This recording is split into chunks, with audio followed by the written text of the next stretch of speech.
ኢትዮጵያ ውስጥ ሁላችን በምንኖርበት በዚያች አገር ለሪሶርስ ብቻ ታስሮ ፖለቲካዊ መብቱ የራሱን እድል በራስ የመወሰን መብቱ ተነፍጎ የኖረ ህዝብ የለም ወይ? እነዚህ አሃዳውያን ያንን የሚነግራቸው የለም። መንግስትም ጭምር ያንን እያቀነቀነ ይገኛል። ጨቋኝ የነበሩ መሪዎችን የወላይታን ህዝብ ወደ 100,000 የሚሆነውን የገደለውን የጨፈጨፈውን 150,000 በባርነት ወስዶ የት እንዳደረሰ የማይታወቀውን አጼ ምኒልክን የሚያወድስ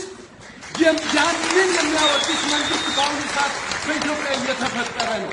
በሌላ በኩል ደግሞ የኦሮሞን ህዝብ የጨፈጨፈውን የገደለውን ያንን ከኦሮሞ የወጣ ከተጨቋኝ መደብ ከ1950ዎቹ ጀምሮ ከሜጫ ቱለማ ምስረታ ጀምሮ ይታገሉለት የነበረው መብትና ነፃነት ገፎ በአሁኑ ሰዓት ምኒልክን ለማንገስ ቤተ መንግስት ውስጥ የምኒልክን ሐውልት እያቆመ ያለ መሪ ነው ኢትዮጵያ ውስጥ የተነሳው።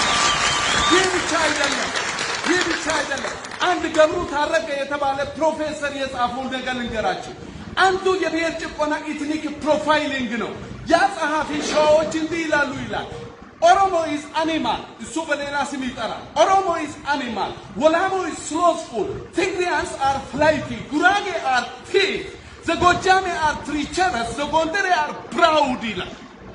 then power resides in our hand ይላል። so ይሄ ኢትኒክ ፕሮፋይሊንግ የጭቆናው ዋና መሰረት አይደለም ወይ?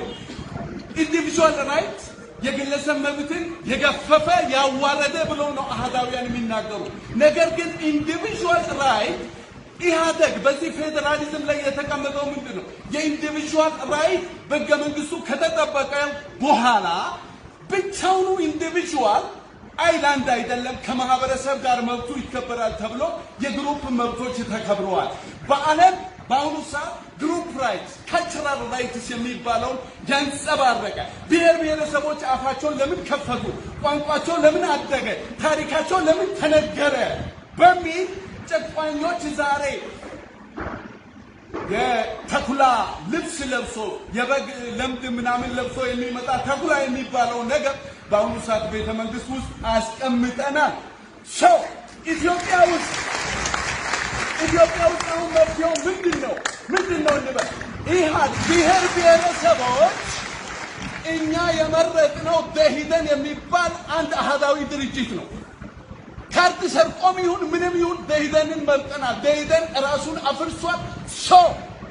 ሲዳማ ክልል ራሱን ችሎ ወጥቷል። 55 የሚባለው የተቀመጠውን ደኢህዴን የሚባል አሃዳዊ ቡድን ሊመራ አይችልም። ሌጂቲሜሲውን ኦልሬዲ አጥቷል።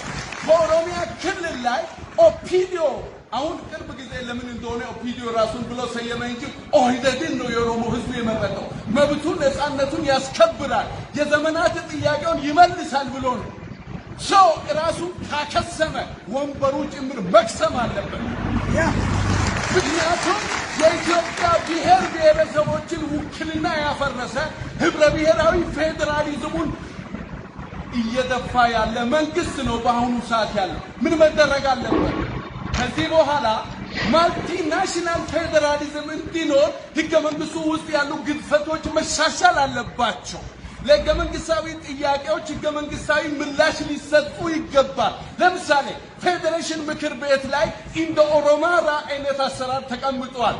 ብሔር ብሔረሰቦች ሁሉ እኩል ናቸው። ጥያቄያቸው አንድ ነው፣ መታወቅ፣ ባህልን፣ ቋንቋ ማሳደግ ይላል። አንድም የተለየ ጥያቄ የለም። የቁጥር ልዩነት አለ።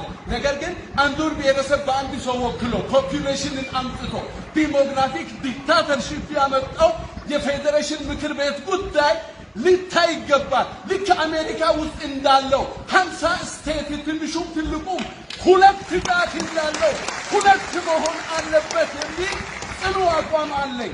በሌላ በኩል አሁን ኢትዮጵያ ውስጥ ያለን ማልቲናሽናል ፌዴራሊዝም የምናቀነቅን የፖለቲካ ፓርቲዎች፣ ምሁራን፣ ሌሎቻችን ከዚህ ጊዜ ጀምሮ የቤት ስራው በእኛ ላይ ነው። ካልሆነ ትዋጣታለህ። እያንዳንድ የሚውጥ ኃይል መጥቷል፣ ጨቋኝ መጥቷል። በአሁኑ ሰዓት ምኒልክ ሌላ ልብስ መጥቶ ተመልሶ ስለመጣ ልንጠነቀቅ ይገባል። የበላይነትን እናስከብር። ያለው